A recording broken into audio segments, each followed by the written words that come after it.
Satu, dua, tiga. Astagfirullahaladzim.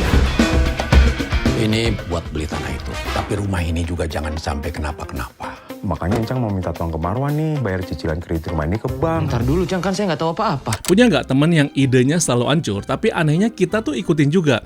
Terus pas semuanya berantakan, kita malah ketawa-ketawa bego sambil nyalahin satu sama lain. Nah, itu inti dari film Modal Nekat. Judulnya aja udah kayak peringatan, jangan harap nih ada rencana mateng di sini.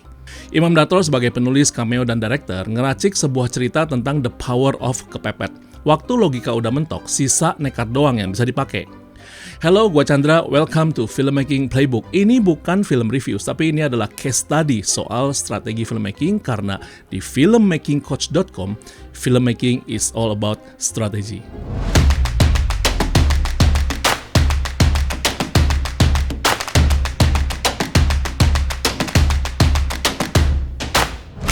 Kali ini kita coba bedah film komedi yang isinya orang-orang tersesat. Gimana caranya bikin dialog film yang berasa kayak podcast sinematik dan kenapa chemistry bapak-bapak labil ini entertaining buat dinikmatin. Naskah film ini punya DNA radio atau podcast. Imam Darto itu tuh backgroundnya memang penyiar. Dia udah terlatih nulis dialog yang ritmik.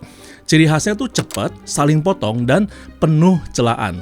Di naskah konvensional, biasanya A ngomong, B dengerin, baru B ngomong lagi. Nah, di Modal Nekat, A ngomong, B nyela, C ketawa, A marah.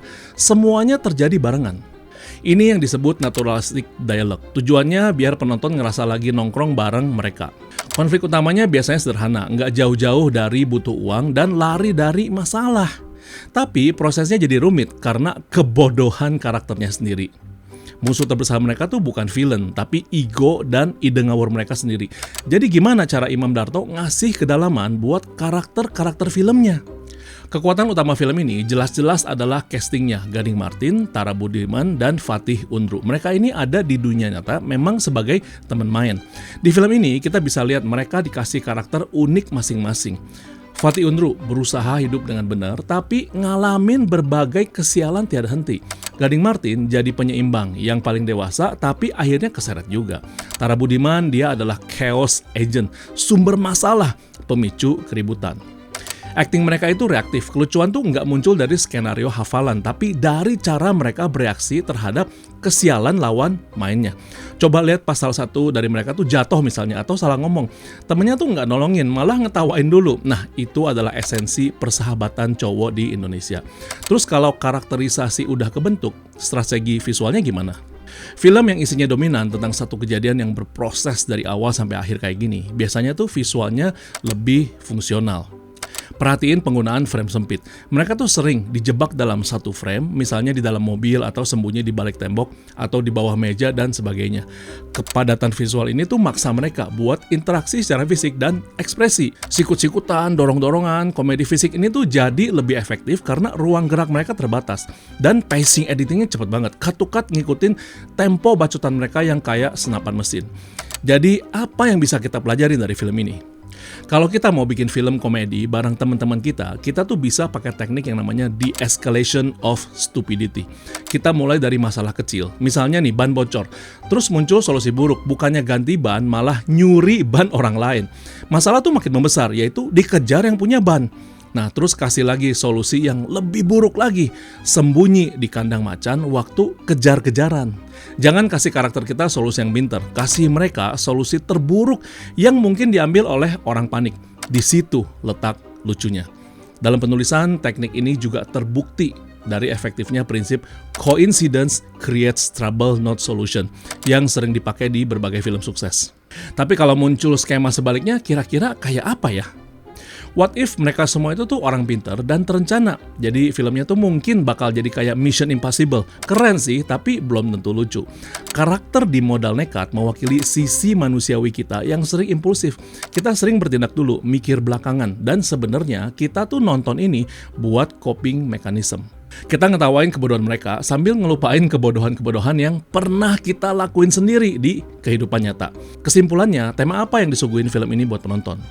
Pada akhirnya Modal Nekat adalah film tentang persahabatan. Teman yang baik bakal ngelarang kita ngelakuin hal bodoh. Tapi kalau sahabat sejati, dia bakal nemenin kita ngelakuin hal bodoh itu. Dan ketawa paling keras pas kita semua gagal. Saipul, Jamal, dan Marwan ngasih lihat kita bahwa hidup itu emang kompleks dan penuh masalah. Tapi kalau kita punya teman-teman sesat di samping kita, seenggaknya perjalanan menuju kehancuran itu tuh bakal kerasa lebih seru. Modal Nekat kedua memang udah tayang di Videoskop dan kita bisa lihat kegilaan apa lagi yang bakalan diracik sama Imam Darto.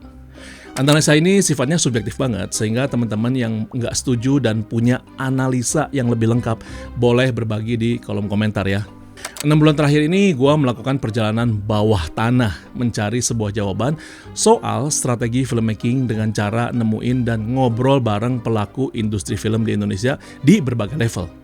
Gue sengaja tuh nggak ngajak mereka bikin podcast, tapi gue ngajak mereka ngopi santai, ngobrol santai tanpa kamera dan tanpa mikrofon. Pertanyaan gue ke mereka tuh cuma satu sebenarnya. Apa sih kesalahan fatal yang sering kalian lihat atau bahkan kalian lakuin sendiri yang bisa bikin sebuah film gagal tapi jarang diomongin secara terbuka?